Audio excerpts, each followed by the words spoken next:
Major developments today from the White House.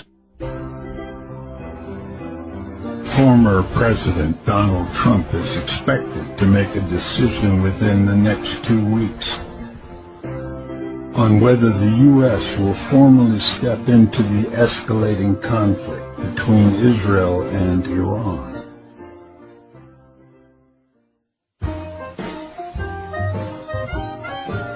While current President Biden has remained quiet, Trump, who's still actively influencing global policy, has been in closed-door meetings with military advisors.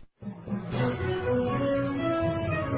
White House confirmed today that discussions are focused on how best to support Israel while avoiding a full-scale global conflict. Meanwhile, the war on the ground continues to intensify.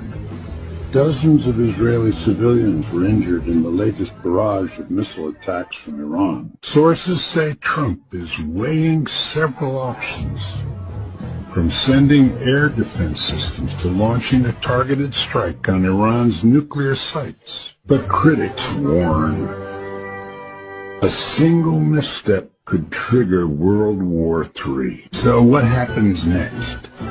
We may know within 14 days. Stay tuned and subscribe for live updates as this story develops. Hit the bell icon to stay informed.